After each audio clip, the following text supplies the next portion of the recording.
Welcome to the Team Engagement Podcast, where leaders of teams share their insights. We discuss 6 questions in 9 minutes because leaders know how to be concise. We'll go ahead and get started with today's guest. First question, in a few sentences, tell us who you are and what you do.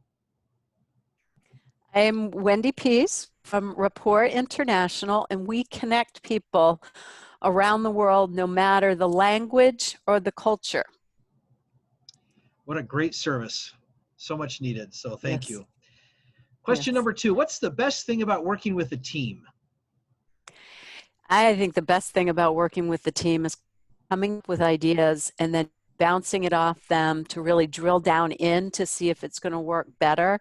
You know, when I started out managing, I'd still come up with the ideas and try to tell people, but as I've grown as a leader, I pull them in more and more and earlier to have the group improve upon it, and then we all take ownership of it and move forward.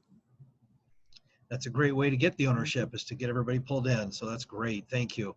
Question number 3, I hear from other leaders of teams that it can be a challenge to get team members engaged. Tell me your thoughts on that. So the word engaged has a very, how do you define that? I mean, is it apathy? That's one of the biggest questions as far as what I'm doing as consulting, is helping people do that very thing, which is define it. What is it, you know? So what do you, what does it mean to you, Wendy? What do you think that engagement, when you think of engagement, what does it mean to you? Well, there's two meanings. One that I could see, one is that it's apathy, that they're just, you know, like they're trudging through the motions, they're not excited about it. And that takes one kind of tactic to get it going. The other is the willingness to do something. Now, I want people to be engaged. Every time I have a great entrepreneurial idea, I want them to say, yeah, let's do it. Yet what I found is I get some people in my team that will say no, and they'll push back on it. And then that goes back to the leadership of hearing the voices. So, so is it that engaged where it's apathy and they're just going to go along? Or is it the engaged and then you run into, you know, the pushback? So it's kind of interesting to me. Yeah, engagement can certainly have some different interpretations and applications depending on the context. So, well, very good. Yeah. Well, next question. What other piece of advice would you like to offer for other leaders of teams? I think one of the biggest ones that I'm seeing right now is build a diverse team. If you look at the companies that have diversity in their management and in their staffs, they do have higher revenue, they have higher returns. There was a McKinsey study that came out and actually measured this and proved it. So when diversity first became a thing in affirmative action, everybody just said it's the right thing to do. Well, now we've had enough time to actually look at it. And the McKinsey study showed that if you have gender diversity, the top quartile of companies, that 15% are more likely to have higher financial returns than the industry. And if you look at the bottom quartile returns, they were they had less diversity and they had 29% less return. And then when you add in racial and ethnic, the returns get even higher. You're pushing 35% more likely to have financial returns higher. So I think for leaders, if you are not making this a priority and not moving forward on getting diversity at all levels of your organization, you're completely going to lose out on the global market and in the US in hiring, retaining, and growing your business. Well, I could not agree more. Diversity is such an important element in really growing a team or a company. So thank you for emphasizing that. Question number 5. What other successful team leaders, such as yourself, would you like to recognize as having had a positive influence in your life?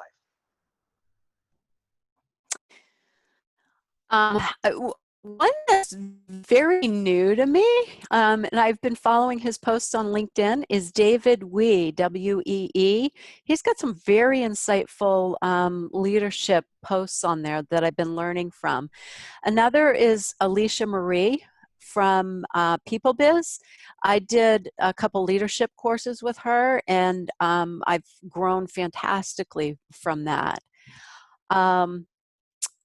Here's a fun one is Paul Ollinger hosts a podcast called Crazy Money, and it's all about the psychology of money. And if you can understand that, and he interviews a lot of leaders on there, and he gets their real good perspective on it. So I'd recommend the podcast, and it'd be great to hear him interviewed, flip the tables on him. All right. So those are some of the I'll recommend. Great recommendations. Thank you. I appreciate that. Well, final question. Tell us about your first job. First job under the table or first job legitimately? I'll leave that to your discretion.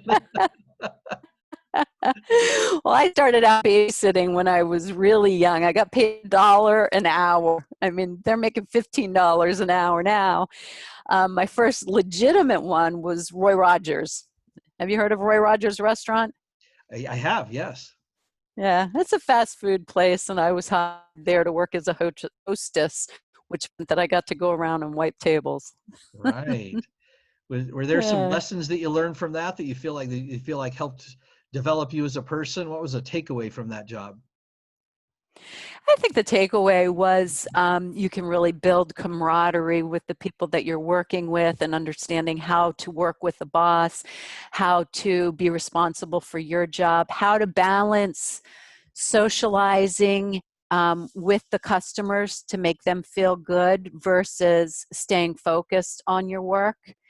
Because as the hostess, I was supposed to be out there getting refilled drinks, wiping down tables, offering to help, answering questions, but sometimes I'd talk too long. So you had to know that balance of what's socializing appropriate, what is appropriate socializing at work, and what is, we got to stay focused on what the job is.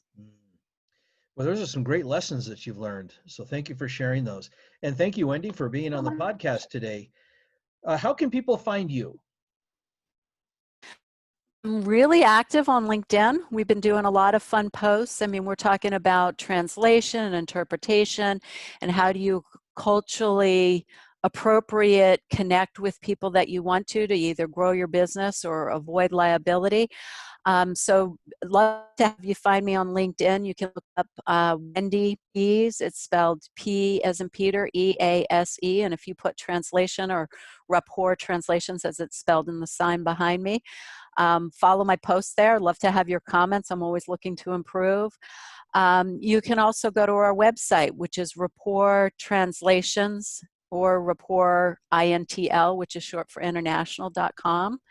In either place there, you can get in touch with me, and happy to have a call if you ever have any questions about leadership or language or cultural or diversity, any of that. Very good. Thank you so much. This is Sean Richards with the Team Engagement Podcast, where leaders of teams share their insights. You can find more ideas by searching us on LinkedIn, by searching Blue Sky Business Consulting. Thanks for joining us today. Have a great day.